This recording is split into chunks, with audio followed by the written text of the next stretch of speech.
সালামান, welcome back to another video. তো আজকে একটা বিষয়বস্তু নিয়ে কথা বলবো। তো তোমরা সকলেই জানো যে জিদ্দার কিন্তু খাকি দ্য বেঙ্গল চ্যাপ্টার আসতে চলেছে 20 তারিখে, মানে নেটফ্লিক্সে স্ট্রিম করতে চলেছে খাকি দ্য বেঙ্গল চ্যাপ্টার।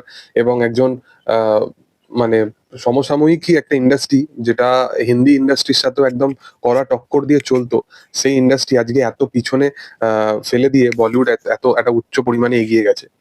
আজকে বলিউডকে টক্কর শুধুমাত্র সাউথের ইন্ডাস্ট্রি দিচ্ছে, এবং সেখান থেকে সেই ইন্ডাস্ট্রি থেকে যেখানে যেখানকার অ্যাক্টরদেরকে প্রপার ভাবে সেই তালিকার মধ্যে রাখাও হয় না, ভালো অভিনেতাদের তালিকার মধ্যে, সেখানে দেব, জিৎ, প্রসেনজিৎ এরা সেই জায়গায় আবার ফেরাতে চাইছে। এই জায়গায় সেই জিনিসটাকে, সেই ইন্ডাস্ট্রিটাকে রিপ্রেজেন্ট করতে চাইছে।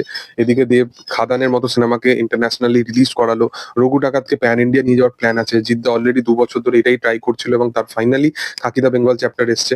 প্রসেনজিৎ চট্টোপাধ্যায় লাস্ট 1 বছর 2 বছরে দেখবে 2খানা ওয়েব সিরিজ পর্যন্ত এসে গেছে, এবং ভালো ভালো ওয়েব সিরিজ এসছে, এবং নেটফ্লিক্সের মতো কাজ আসছে। এবং তারপরেও এই সব মানুষগুলো প্রপার কিন্তু সম্মান পায় না। বিশেষতভাবে জিতের ক্ষেত্রে তো এই জিনিসটা সচরাচর বারবার দেখাই যায়।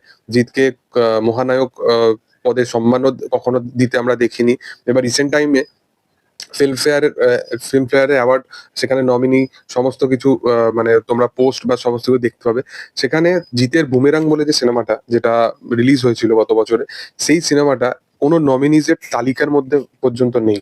মানে একটা সিনেমা যেটা এত ভালো কিছু ডেলিভার করলো, সিনেমাটা গ্রাউন্ড লেভেলে এত ভালো কালেকশনও করেছে ছবিটা। এবং এই ছবিটা, বুমেরাং ছবিটা, কমেডি জনারের একটা ছবি ছিল, একটা ফ্যামিলি ড্রামা ছিল, ফ্যামিলি ওরিয়েন্টেড একটা ছবি ছিল, এবং ফ্যামিলি ওরিয়েন্টেড এর মধ্যে একটা লার্জ ইন দ্য লাইফ স্কেলের একটা ছবি ছিল। এবং সেই মানুষটাকে সম্মান জানানোর জন্য তার ছবিটা বেস্ট ফিল্ম বা কোনো ক্যাটাগরিতে তার সিনেমাটাকে নমিনিজের মধ্যে রাখা হয়নি।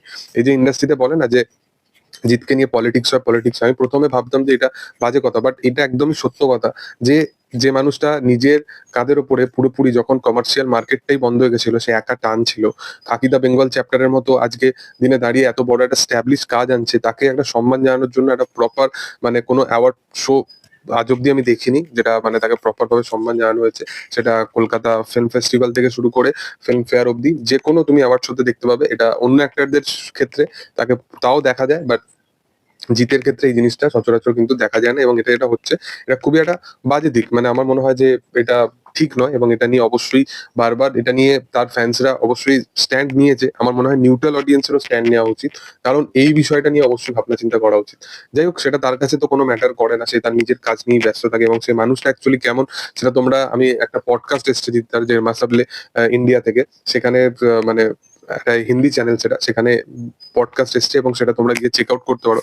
তার বুঝতে পারবে সে ইটসেলফ মানুষটা কেমন। আমি এটা নিয়ে পরবর্তী টাইমে একটা অবশ্যই ভিডিও বানাবো। তো যাই হোক, আপাতত এই ভিডিওটা এখানেই শেষ করতে হচ্ছে। তোমাদের কি বক্তব্য এই বিষয়বস্তু নিয়ে, সেটা অবশ্যই কমেন্ট সেকশনে জানাতে পারো। আর ভিডিও যদি ভালো লেগে থাকে অবশ্যই লাইক, শেয়ার, সাবস্ক্রাইব করে দিও। Thank you all.